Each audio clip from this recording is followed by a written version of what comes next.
Kern Valley State Prison, located in Delano, California, would first open its doors in 2005 and today houses approximately 3,100 minimum and high security custody inmates.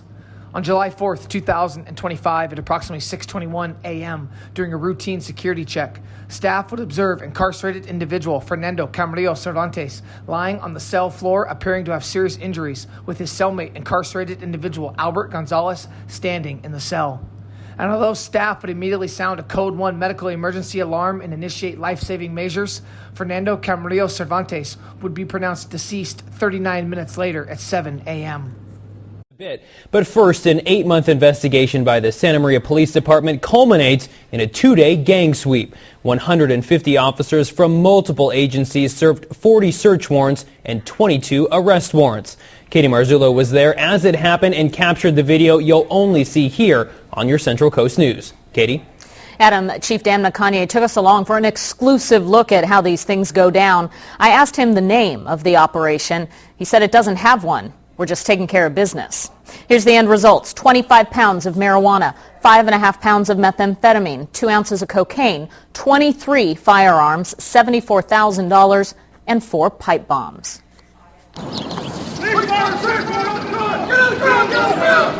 It began early Thursday morning. House after house, heavily armed officer after heavily armed officer, even K-9 units. I believe that we've arrested basically the leadership of the West Park Street Gang. Police Chief Dan McConaughey gave us a front row seat. It's probably our largest, most rapidly growing gang that we have. At the house on West Orange, the target wasn't there. They got him somewhere else. On West Creston alone, officers targeted 3 homes. Inside 929, 4 pipe bombs. Eerily, a cell phone in the room rings as we're capturing this rare look at the bombs still intact. We're dealing with some serious individuals. These people are responsible for street robberies and assaults with deadly weapons, drive-by shootings. We're not going to tolerate that. The devices were too unstable to move. The bomb squad was called up and opted to destroy them with a water cannon in the backyard. Back at the police station, suspects are unloaded and put on the line. Interview rooms are at capacity. We cannot tolerate it. We cannot let gangs make people afraid to go out at night. We're not going to allow that. We're going to go after them. We're going to chase them down. We're going to hunt them down, and we're going to take them to jail. Some of the first items seized are being bagged. All gang insignia is fair game, even this tiny custom barbecue. After all is said and done, on Friday afternoon, we get to see more evidence, drugs, guns, and this is just a portion of it. Also, 25 mugshots out of 35 arrests made in 30 hours. But despite the size and scope of this sweep, police know the gang will reorganize, and it could be a violent internal battle for control. We know who the people are involved. We'll watch the new leaders emerge, and then you know what? We're going to come right back after them.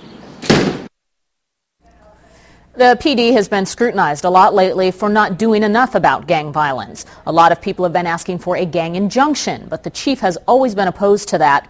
He hopes this sweep proves to residents that they are cracking down. They just can't always reveal their plans. Adam, back to you. We hope it works. Thanks for that, Katie.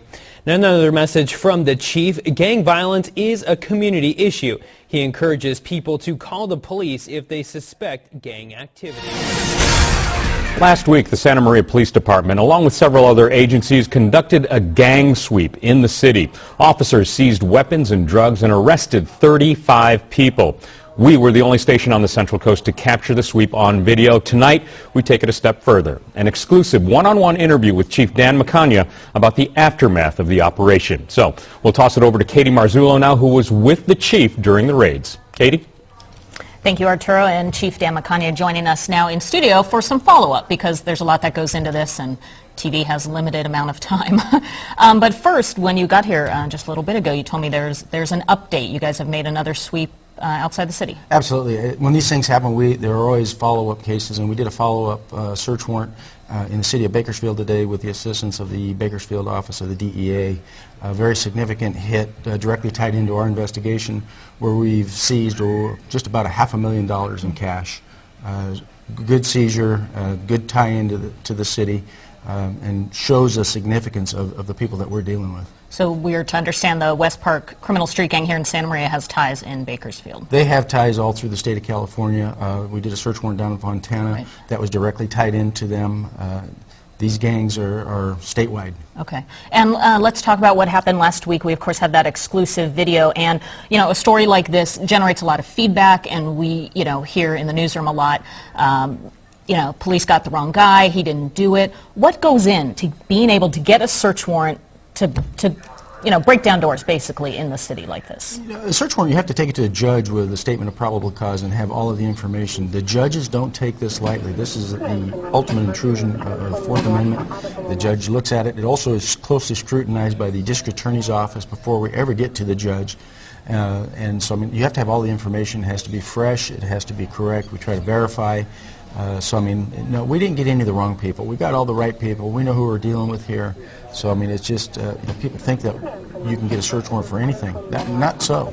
It is extremely difficult to do, and it takes a lot of expertise, a lot of time, a lot of research, and my detectives do it very well. And then on the flip side, we know that about half of the people you arrested were in court yesterday, another half today. So, again, it goes back to the courts, back to the judges. If you didn't have the evidence, if the proof wasn't there. What's going on, you guys? Welcome back. Another episode of Green Lit Gang TV. Much love, much appreciation. Thank you guys so much for checking out the channel today. It means a lot that you are here. Really quick, before we jump into it, let's do the intros. If you're new to the channel, welcome. Thank you for taking the time to watch the video. I really appreciate that you are here. If you do like it, go back, check out some other content, check out some other videos, and let me know what you think. And if you're a returning viewer, member, subscriber to this channel, then again, guys, thank you for the continued support. If you already have been watching some of my videos, then you know the new goal is to hit 40,000 subscribers. Don't know when we're going to hit it, but I do know with you guys continuing to watch the videos, continuing to comment, it's just going to blow this channel up even further. And lastly, if you like what you see, if you like what you hear, hit the like button, hit the comment button, engage in some conversation, and smash that subscribe button. Let's roll. All right, guys, so let's jump right into this video here. We're going to be reading from the CDCR's website about the attack that took place just a couple days ago. It actually took place on the 4th of July early in the morning. Then we're going to go into some background information on our victim in this case, Fernando Camarillo-Cervantes. I found some really good background info on him and his case that is the one that landed him, his conviction, basically his murder conviction that landed him in prison, and kind of talk about his gang ties and go into some of that. Okay, so CDCR's main page.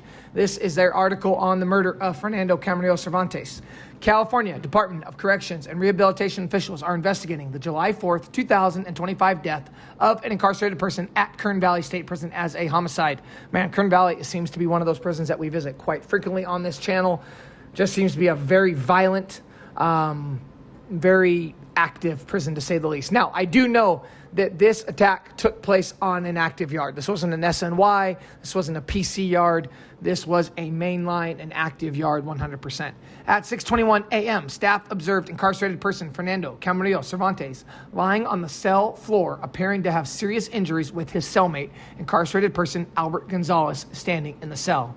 Officers immediately activated their personal alarm device, announced a, quote, Code 1 medical emergency, initiated life-saving measures on Camarillo-Cervantes, and activated 911. Camarillo-Cervantes was taken to the prison's triage and treatment area, where a local EMS paramedic pronounced Camarillo-Cervantes deceased at 7 a.m. No other injuries were reported. Officials have limited movement in the housing unit where the attack occurred to facilitate the investigation. Gonzalez has been placed in restricted housing pending an investigation by the KVSP Investigative Services Unit and the Kern County District Attorney's Office. The Office of the Inspector General has been notified, and the Kern County Coroner will determine Camarillo-Cervantes' official cause of death. Now, Camarillo-Cervantes, 22 years old, was received from Santa Barbara County on September 9th, 2022. He was sentenced to 21 years for voluntary manslaughter with an enhancement for the use of a firearm. He was also sentenced to 3 years for assault with a firearm to be served concurrent with the first 21-year sentence. While incarcerated, he was convicted of possession, manufacture of a deadly weapon by an incarcerated person in an in-prison offense, sentenced by Riverside County on August 1st, 2023 to an additional 3 years. We see this all the time. Young guys go on audition, for their main charge, the one that lands them behind bars initially, and then they begin to pick up other charges. They pick up weapons enhancement charges. They pick up drug charges. They pick up assault charges. The typical stuff that we see from a gang member. It's just a revolving door, guys. Albert Gonzalez, 50 years old, more than twice Camarillo-Cervantes' age, and he was his cellmate. was most recently returned from parole on September 24th, 2019, with a new term out of LA County. He was sentenced to 11 years for carjacking as a second striker with an enhancement for prior felony conviction of a serious offense. Carjacking in his late 40s. It's absolutely crazy. He was also sentenced by San Bernardino County to 8 months for attempting to possess or own a firearm as a felon or addict as a second striker, to be served concurrent with the first sentence. Now, I want to shout Renegade Media out 59J.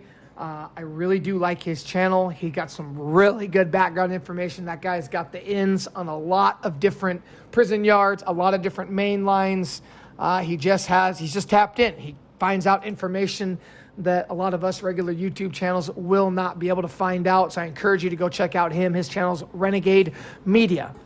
I want to give a shout out to him because he was the one that I was able to watch his information, some of his videos, and I was able to find out that both Fernando Camarillo-Cervantes and Albert Gonzalez were each West Park Locos gang members, all right? This is a Sureno set out of San Bernardino County. They're both members of this gang. Fernando Camarillo-Cervantes, he went by the name Dizzy. Albert Gonzalez was considered like his OG. Like I said, remember, he's more than twice his age. Now, the rumor is that Albert Gonzalez gave Fernando Camarillo-Cervantes a hot shot. And what a hot shot is it's a bad shot of dope, a bad shot of heroin. You get them all high, you get them all doped up, damn near unconscious, not able to, you're having a hard time breathing at that case. And as a fellow addict, I never had a hot shot. I never messed with needles, but I've seen people, you almost begin snoring. It almost sounds like the person's sleeping. That means they're almost slipping into like a coma, a drug-induced coma. And from there, they believe the assault then took place. So Albert Gonzalez got Fernando Camarillo-Cervantes good, doped up, good and high, and from there assaulted him. And according to Renegade Media 59J, he says this is what the Mexican Mafia is having people do. Instead of taking people out on a yard and having multiple people get locked up, multiple people go into ADSEG for even a smaller amount of time, because as we know, California, their wonderful prison model they've been putting out there isn't very keen on punishment. So people murdering each other, people seriously assaulting each other is getting kind of just like a slap on the wrist. But regardless, the Mexican Mafia is they feel like they've smartened up, right? They've really dialed it into where now they're having these in-cell offenses where they become an isolated incident. And staff, administrators are having a hard time proving, well, was it a hot shot? Or did, in this case, Fernando Camarillo-Cervantes, did he just overdose? Was it on his own doing? Obviously, the injuries thereafter weren't his own doing, and Albert Gonzalez is probably going to get convicted of this murder. But the Mexican Mafia and these gangs, and not just the Mexican Mafia, other gangs are doing this. They're overdosing people, and you can't prove, is it something that is self-inflicted, or is this something that was, a shot called, a hit called, and they overdosed this individual. But regardless, it looks like drugs were used in this case to get Fernando Camarillo-Cervantes almost completely unconscious or close to it. And then from there, Albert Gonzalez assaulted him to the point where he passed away. But like I said, West Park Locos gang members. Now, why was Fernando Camarillo-Cervantes marked for death? Why did they want him taken out? I do not think it's a coincidence that they're both from the same gang. I don't think it's a coincidence that they had Albert Gonzalez take out Fernando Camarillo-Cervantes. I don't think it was from an argument. I don't think it's because Fernando Camarillo-Cervantes stepped out of bounds and disrespected him. It may have been, but I think it runs a whole lot deeper than that. Okay, so Fernando Camarillo-Cervantes, he came in initially for looked like it was going to be a murder charge, and he was able to plead it down to a voluntary manslaughter charge, okay? This is an article from June 27th, 2022. He's from Santa Maria.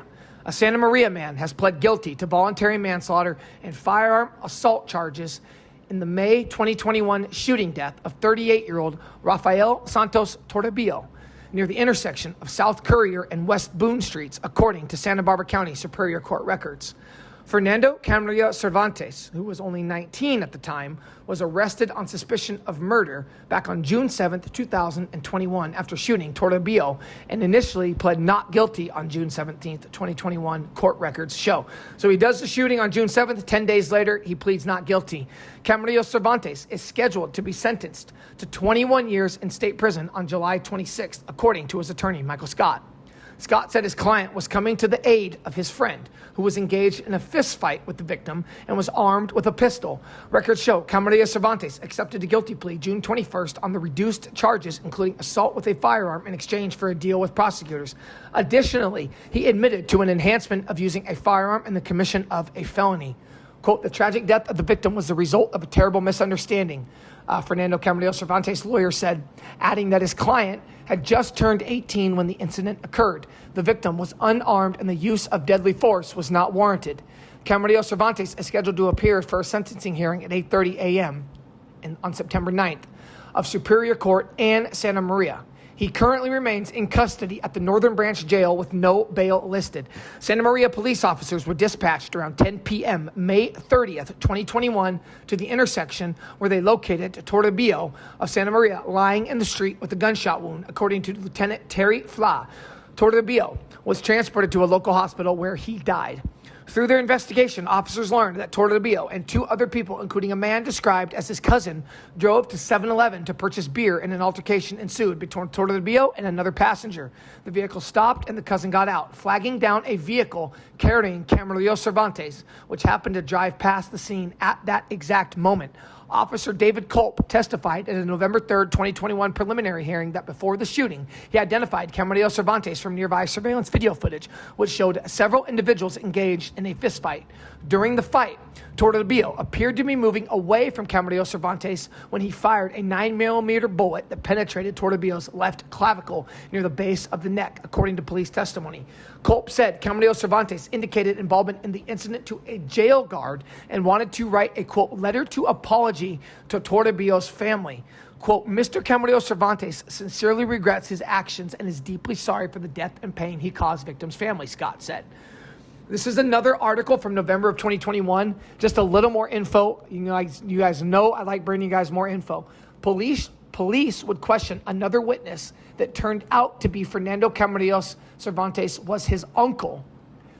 During that questioning of that witness, who had blood marks and redness around his face, which to the police appeared as if he had been involved in a fight, the victim had said, yep, Fernando Camarillo-Cervantes is my uncle. The witness disclosed that he and his uncle went out drinking near Chumash, but eventually went back to Santa Maria to meet up with Santos' other cousin to continue drinking near 600 Courier Street. This is the witness, and his uncle is Fernando Camarillo-Cervantes. The witness noted that after purchasing more alcohol, Santos and a cousin got into a heated argument about women to the point that made him feel like getting out of the car. The witness continued to disclose to Officer Coral that once they reached 600 Courier Street to continue drinking, he stepped out of the car to urinate, and when he returned to the car, he saw his uncle fighting three males, one of which was the cousin. At this point, Officer Corral mentioned the witness engaged in the fight to aid his uncle, and shortly afterwards, he heard a gunshot and saw a gun pointed at him, and he said, quote, all right, I'm done, and fled the scene to get help from a bystander to call the police, but was unable to get help. When confronted about multiple details the night of the event, suspect Cervantes continued to reply that he didn't know what happened. However, during the second interview at the Santa Barbara County Jail a few hours after the initial interview, Cervantes he kind of folded. He confirmed that he made a truthful statement about the incident that occurred while he was being booked. So he kind of self-admitted to it during that night. It might have been because he was drunk. It might have been because he was high. Emotions are flying high. Who really knows? From there, sounds like he got a sweet deal. I think a couple things go into that. I think one, because he showed sincere remorse and sincere regret for his actions, but also this seemed to be a kind of a drug and alcohol-fueled attack. This didn't seem to be something that was premeditated. This didn't seem to be something that was planned, like a gang hit or anything like that. This seemed to be an argument that completely went left, turned into a fist fight, turned into a gun being pulled, and lives being changed forever. Really sad. Let me know what you guys think in the comments below. Really quick, we don't touch on it a lot because I don't like to ramble to you guys, but I want to take this opportunity to mention, guys, get help. You see this with prisoners and inmates and people on the streets where drugs and alcohol are involved. And you see a guy where a hot shot may have been given, but that means still he was a drug user. And addiction is everywhere. It's all over the prisons. It's all over jails. And I get it. It might be hard to tell someone serving life or deeply entrenched in that life that it's not worth it to get cleaned up. But it is. And whether you're a gang member, whether you're not, whether you're white, whether you're black, whether you're Hispanic, whatever, there's a better way. And there's a better life. And if you're struggling, reach out, get the help. I've talked about my story.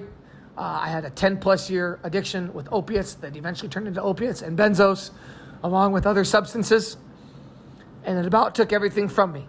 And by the grace of God, I've got 5 years sober as of March 10th of this year. And truly, guys, it doesn't matter. It doesn't matter. It's never too late. I just want you guys to remember that. You're absolutely worth it. So anyway, there you guys have it. Hope you guys enjoyed the video. Until next time, you already know what it is. Peace.